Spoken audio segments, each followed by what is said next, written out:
Let the dollar circulate. Let the dollar circulate. Little lady, circulate, circulate, circulate, circulate.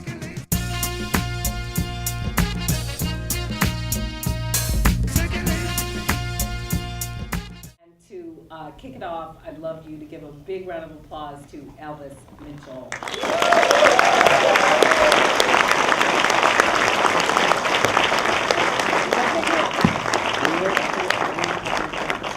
Thank you so much for your fake adoration.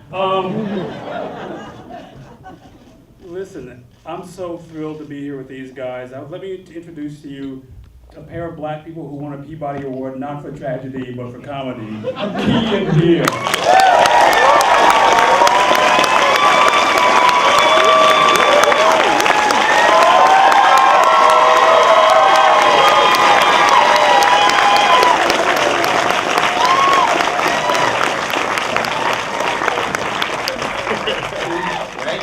That's what real applause sounds like. And I wonder, in terms of just rehearsal stuff, when you guys are working out these pieces, how you work out the beats in terms of the way to play them, because you're directing yourselves in a lot of ways. I know you have a director, but in terms of that sort of personal interface, you're directing yourselves, right? Yeah, we have, I mean, between Keegan and I, we have just a lot of years on stage to draw from. And we also, we've worked our relationship enough that we can direct each other on stage as well, or in front of the camera.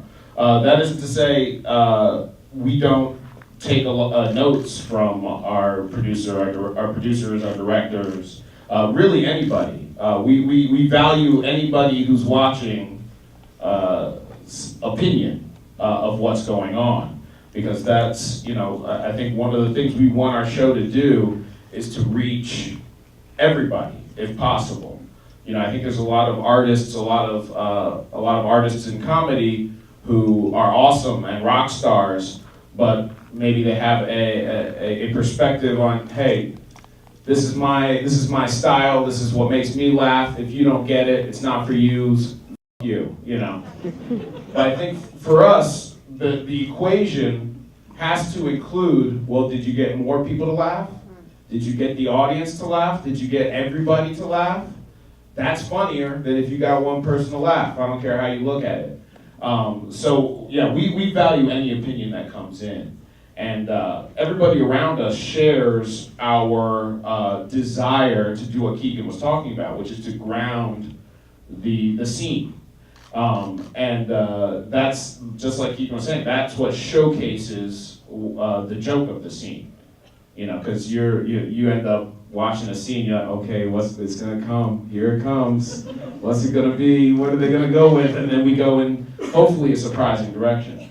I mean, it feels like a lot of, I'm glad you said that, because I think a lot of what you guys are doing, at a certain point, you're trying to surprise yourselves a little bit. I mean, you're trying to not take the easy way out, right? Oh, definitely, yeah. There's times where some scenes, we'll be writing for 12 weeks, and some scenes, it'll take 2 months to write a scene, or for a scene to come to fruition in the writing process. And then it changes again when we do it on set. But sometimes I know Jordan there's been many a sleepless night where the next day I could tell Jordan will say, I was thinking about gay translator. And I was thinking that, and I'll know that, and I'm like, gay translator, we haven't looked at that in like 3 weeks. He's like, no, but I'm thinking, wouldn't it be more surprising, and then he'll say, here's what the audience is expecting. Why don't we go, instead of going 180 degrees, it's almost like an audience almost expects you to do a complete non sequitur and go this way. Why don't we go 60 degrees? And I'm like, well, that's intriguing. And then you go back to the writer and you talk about, it's always about massaging it so that, like Jordan just said, or a different way of saying what Jordan just said is that comic who's like, you didn't get it, you. Or a comic who wants to shock you. I think that what we want to do is surprise as opposed to shock, so that you never thought it would go in that direction. So maybe it always is 180 degrees, but it's a new and different 180 degrees than what you were thinking of. But it all starts with finding, it's all the departments. It's the art department, the wardrobe department. It's finding this like really delicious verisimilitude first. So we spend a good deal of time saying, to show me. No, too color.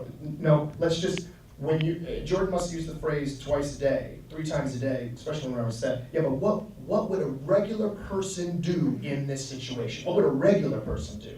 And then you're really resonating with the piece.